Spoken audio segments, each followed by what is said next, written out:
leave it to the author to change this chapter, this whole Room King thing, into something more meaningful. And it turns out there was something more underlying to this chapter, this whole game chapter. There was more meaning to it than what we first originally thought. I finally remembered the name of this author, the mangaka, Horikoshi. Oh, someone give that guy a nickname, anything, because I'm not saying I'm not calling him Oda or Goda or anything like that, but this guy is really good, and oh man, I love the writing of this author. So with this chapter, I'm not saying it's mind-blowing, but it's very, very clever, very heartwarming, and just realistic. And it gives like a whole new look at this whole Room King thing, or like this whole game that all the students were playing.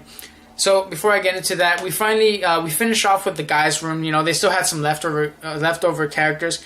We get some finally some screen time for different characters besides the main dudes. His name is Rikudo Sato. They go into his room, but it's kind of normal. But what was so special about it is that he baked this like cake for everyone, and he gave it to all the girls, and they absolutely loved it, and the guys loved it too. And it made the girls go like crazy. Oh wow, this is so good. And Mineta's like all pissed. Oh my god, he does have like an attractive side to him. I thought that was really funny. Mineta, of course, being the perv that he is, he has this inner monologue to this chapter. He's like, oh, now that everyone's agreed to this, people won't be able to see my true underhanded tactics, which is like going through the drawers, being a perv, looking at panties. I'm like, Jesus Christ, Mineta. Is there like does he have standards? I don't know.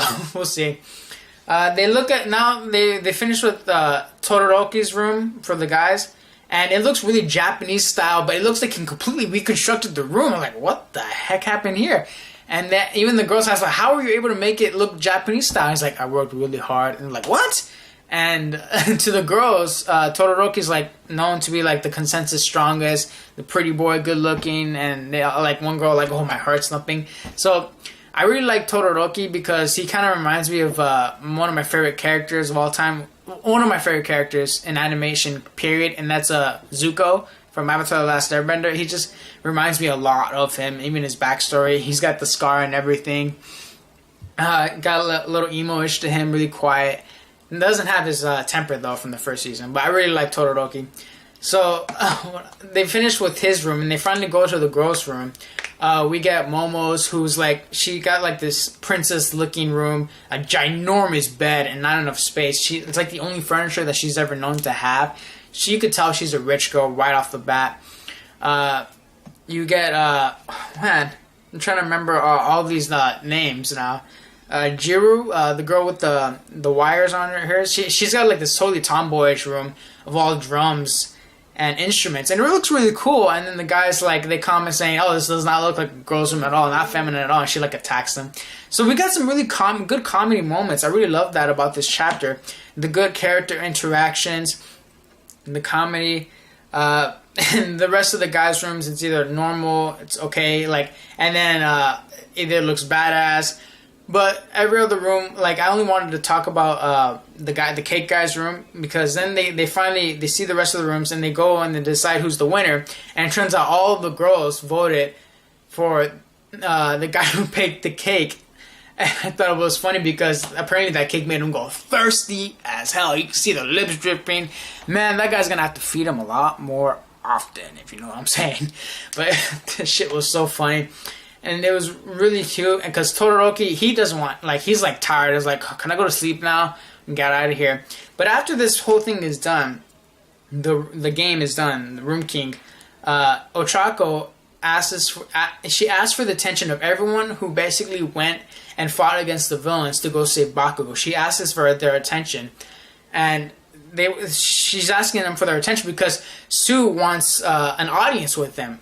Earlier in the chapter, they wanted to see Sue's room, but no one went in because Ochako told them, oh, she isn't feeling too good, she's kind of sick. But then as they walked away, you see Sue peeking out of her door looking at them. And you could tell, oh, she's not sick, something's not right here. So it's a little foreshadowing with the later part of the chapter. So apparently Sue, and here's what I loved about this, is that it changes your mind about these past couple of chapters of them just being down chapters. They're like excellent character development chapters. They're not just down chapters now after this conversation.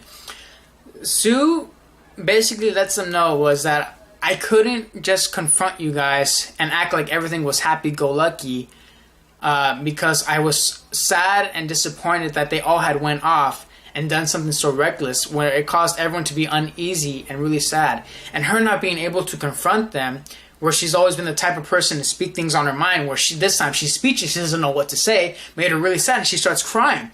And everyone feels guilty because they made pretty much not just Sue, but the whole rest of the class feel really uneasy and nervous and worried about them.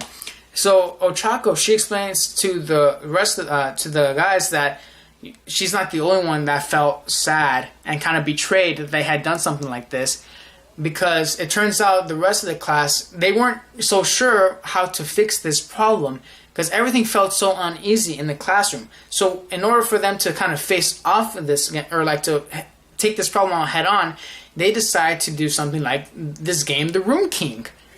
It's basically, this whole game was meant to ease the tension, to get back to things, to the way things were, with them being all happy-go-lucky and all friendship and stuff like that, because everyone was kind of sad and they weren't so sure how to confront them about what they had done in the previous arc. And I'm like, I love that. This gives a whole new look at the past couple of chapters. It shows how people react in real life, where there are times that people will try to bury the hatchet of some big problem, in, like let's say your family or your friends, and they confront that by doing something else that can distract you from the problems, which can't necessarily always be a good thing, which I'm really glad Sue confronted them about them, because she was like, I wasn't for this Room King thing, because I couldn't confront you without saying it straight on, because I always say what's on my mind. People do that all the time, where there's a huge, they know there's a huge elephant in the room, and they try to, not say ignore it, but they try to heal the wounds by doing something fun and exciting, and then get your mind thinking off of something else. And I really love that. The realism of this fucking chapter was amazing. And these past couple chapters aren't down chapters now. Like, they're not just fun, happy-go-lucky chapters. They're character development chapters. They're really good healing chapters, and I really love that about this. And it doesn't end there. Well, it ends there with the character developing, as far as with Sue goes. But the fun part of this chapter that ends off with is that we find out now they have to take tests for their for basically the permit to be a hero, a license to be a hero. Sorry, and apparently the tests are really strict and really hard to get through. So what the teachers and the rest of the students are going to be working on is they're going to be working on the special moves. They're going to try and create special moves for each one of the heroes, and I'm like really looking forward to that. I'm really hoping like how they develop their quirk and take it to the next level. There's going to be some training, a new training arc.